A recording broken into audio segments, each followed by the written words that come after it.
നമസ്കാരം, BMC news live കൊച്ചിയിലേക്ക് സ്വാഗതം. ഈ വാർത്തകൾ നിങ്ങൾക്കായി അവതരിപ്പിക്കുന്നത് Cochin Kalabhavan Angamaly franchise, powered by ഹീലക് Thottakattukara, Josh mall Mookkannoor, cleanser, BMC film production and Nasrath Vilas.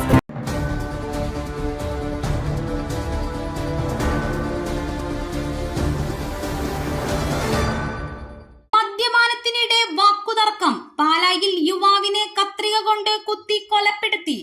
Kottayam പാലായിൽ യുവാവിനെ കത്രിക കൊണ്ട് കുത്തി കൊലപ്പെടുത്തി. കൊല്ലപ്പള്ളി മങ്കര സ്വദേശി ലിബിൻ ജോസ് 26 കൊല്ലപ്പെട്ടത്. പാലാ സ്വദേശിയായ അഭിലാഷ് എന്ന യുവാവിനെ പോലീസ് കസ്റ്റഡിയിലെടുത്തു. ബന്ധുവിന്റെ കുട്ടിയുടെ ആദ്യ കുർബാന സ്വീകരണ ചടങ്ങിനെത്തിയപ്പോഴാണ് സംഭവം. മദ്യപാനത്തിനിടെയുണ്ടായ വാക്കുതർക്കം കൊലപാതകത്തിൽ കലാശിക്കുകയായിരുന്നു. സംഭവത്തെ തുടർന്ന് പാലാ പോലീസ് സ്ഥലത്തെത്തി തുടർ നടപടികൾ സ്വീകരിച്ചു. മൃതദേഹം പാലായിലെ സ്വകാര്യ ആശുപത്രിയിലേക്ക് മാറ്റി.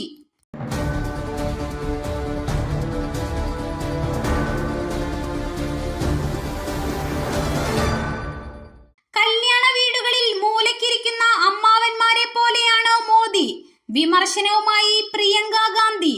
കല്യാണ വീടുകളിൽ മൂലക്കിരിക്കുന്ന അമ്മാവന്മാരെ പോലെയാണ് നരേന്ദ്രമോദി എന്ന് പരിഹസിച്ച് പ്രിയങ്ക ഗാന്ധി. ഇത്തരം അമ്മാവന്മാർ എല്ലാ കാര്യങ്ങളെക്കുറിച്ചും നിരന്തരമായി പരാതിപ്പെടുന്നവരും വെറുതെ ഇരുന്ന് അഭിപ്രായം പറയുന്നവരുമായിരിക്കും.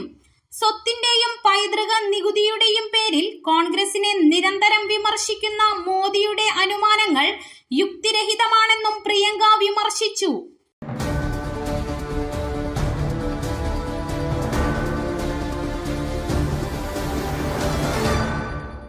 രണ്ട് സംസ്ഥാനങ്ങളിലെ ലാബുകളിൽ നിന്ന് 300 കോടി വിലമതിക്കുന്ന മയക്കുമരുന്ന് കണ്ടെത്തി. ഗുജറാത്തിലെയും രാജസ്ഥാനിലെയും നിരോധിത മെഫെഡ്രോൺ നിർമ്മിക്കുന്ന 3 ലാബുകൾ നാർക്കോട്ടിക് കൺട്രോൾ ബ്യൂറോ പൂട്ടിച്ചു. സംഭവത്തിൽ 7 പേരെ അറസ്റ്റ് ചെയ്തു.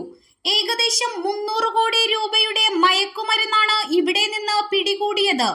ഗുജറാത്തിലും രാജസ്ഥാനിലും പ്രവർത്തിക്കുന്ന മെഫെഡ്രോൺ എന്ന മരുന്ന് ഉൽപ്പാദിപ്പിക്കുന്ന ലാബുകളെ കുറിച്ച് രഹസ്യ കേന്ദ്രത്തിൽ നിന്ന് ഗുജറാത്ത് പോലീസിന്റെ തീവ്രവാദ വിരുദ്ധ സേനയ്ക്ക് വിവരം ലഭിച്ചതിനെ തുടർന്നാണ് ലാബുകൾ പരിശോധന നടത്തിയത്.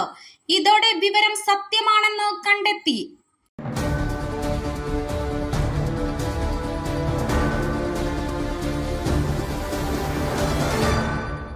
വ്യാപക സംഘർഷം. ഔട്ടർ മണിപ്പൂരിലെ 6 ബൂത്തുകളിൽ ചൊവ്വാഴ്ച റീപോളിംഗ്. മണിപ്പൂരിൽ വീണ്ടും റീപോളിംഗ്. സംഘർഷവും ബൂത്ത് പിടിച്ചെടുക്കലും ഉണ്ടായ ഔട്ടർ മണിപ്പൂർ ലോക്സഭാ മണ്ഡലത്തിലെ 6 ബൂത്തുകളിലാണ് റീപോളിംഗ് നടക്കുക. അടുത്ത ചൊവ്വാഴ്ച രാവിലെ 7 മണി മുതൽ വൈകുന്നേരം 4 മണി വരെയാണ് വോട്ടെടുപ്പ്. ഈ മാസം 26 നടന്ന വോട്ടെടുപ്പിനിടെയാണ് സംഘർഷവും ബൂത്ത് പിടുത്തവും ഉണ്ടായത്. ആദ്യഘട്ടത്തിൽ തെരഞ്ഞെടുപ്പ് നടന്ന ഇന്നർ മണിപ്പൂർ ലോക്സഭാ മണ്ഡലത്തിലെ 13 ബൂത്തുകളിലും സംഘർഷത്തെ തുടർന്ന് റീപോളിംഗ് വേണ്ടി വന്നിരുന്നു.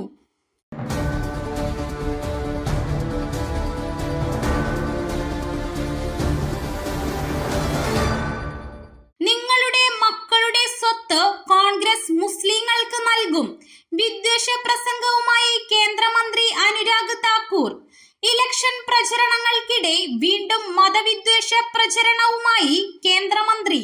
പ്രധാനമന്ത്രിയുടെ പ്രസംഗം ശ്രദ്ധേയമായതിന് പിന്നാലെയാണ് കേന്ദ്രമന്ത്രി അനുരാഗ് താക്കൂറിന്റെ വിവാദ പ്രസ്താവന. നിങ്ങളുടെ മക്കളുടെ സ്വത്ത് മുസ്ലിങ്ങൾക്ക് നൽകാൻ കോൺഗ്രസ് ആഗ്രഹിക്കുന്നുവെന്ന് ആരോപിച്ചാണ് കേന്ദ്രമന്ത്രി പുതിയ വിവാദത്തിന് തിരികൊളുത്തിയത്.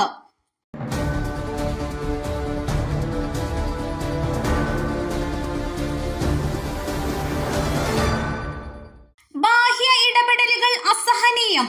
ഡൽഹി കോൺഗ്രസ് അധ്യക്ഷൻ അരവിന്ദർ സിംഗ് ലൗലി രാജിവെച്ചു. Party general secretary incharge Deepak ബാബരിയയുടെ നിരന്തരമായ ഇടപെടൽ ചൂണ്ടിക്കാട്ടി ഡൽഹി കോൺഗ്രസ് അധ്യക്ഷൻ അരവിന്ദർ സിംഗ് ലൗലി രാജിവെച്ചു. തനിക്ക് ഡൽഹി കോൺഗ്രസ് യൂണിറ്റിന്റെ പ്രസിഡന്റായി തുടരാൻ കഴിയില്ലെന്നും അദ്ദേഹം കോൺഗ്രസ് അധ്യക്ഷൻ മല്ലികാർജുൻ ഖാർഗെക്ക് അയച്ച രാജിക്കത്തിൽ വ്യക്തമാക്കുന്നു.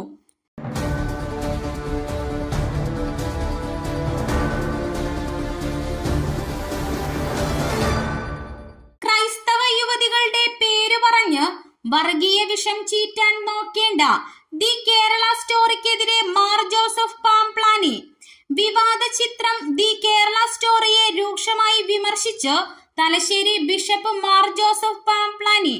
ക്രൈസ്തവ യുവതികളുടെ പേര് പറഞ്ഞ് വർഗീയതയ്ക്ക് ആരും ശ്രമിക്കേണ്ടെന്ന് പാംപ്ലാനി പറഞ്ഞു. പ്രണയക്കിണിയുടെ പേര് പറഞ്ഞ് വർഗീയതയുടെ വിഷം ചീറ്റാൻ അനുവദിക്കരുതെന്നും ബിഷപ്പ് തുറന്നടിച്ചു. സ്വയം പ്രഖ്യാപിത സംരക്ഷകരാകാൻ ആരും ശ്രമിക്കേണ്ടെന്നും അദ്ദേഹം കൂട്ടിച്ചേർത്തു. കാസയ്ക്കെതിരെയാണ് അദ്ദേഹത്തിന്റെ പരോക്ഷമായ വിമർശനം.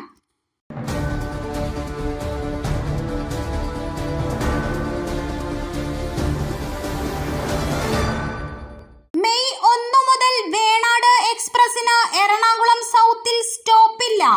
വേണാട് എക്സ്പ്രസിന് മെയ് 1 മുതൽ എറണാകുളം ജംഗ്ഷനിൽ സ്റ്റോപ്പ് ഉണ്ടാകില്ല. ഇനി മുതൽ എറണാകുളം നോർത്ത് വഴിയാകും സർവീസ് നടത്തുക. ഷൊർണൂർ നിന്ന് തിരിച്ചുള്ള സർവീസിലും എറണാകുളം സൗത്തിൽ ട്രെയിൻ എത്തില്ല. ഇതോടെ എറണാകുളം നോർത്ത് ഷൊർണൂർ റൂട്ടിൽ വേണാട് എക്സ്പ്രസ് സാധാരണ സമയത്തേക്കാൾ 30 മിനിറ്റ് നേരത്തെ ഓടും. തിരിച്ച് എറണാകുളം നോർത്ത് മുതൽ തിരുവനന്തപുരം വരെയുള്ള എല്ലാ സ്റ്റേഷനുകളിലും 15 മിനിറ്റ് നേരത്തെ വേണാട് എക്സ്പ്രസ് എത്തും.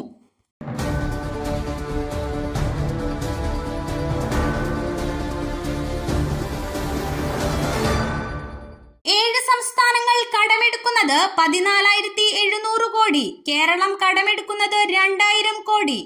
കടപ്പത്രങ്ങളിലൂടെ വീണ്ടും കടമെടുക്കാനൊരുങ്ങുകയാണ് കേരളം ഉൾപ്പെടെ 7 സംസ്ഥാനങ്ങൾ.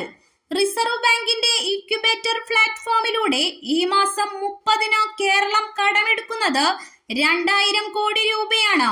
കടപ്പത്രങ്ങളിലൂടെ 14,700 കോടി രൂപയാണ് കേരളം ഉൾപ്പെടെ 7 സംസ്ഥാനങ്ങൾ കടമെടുക്കാനൊരുങ്ങുന്നത്.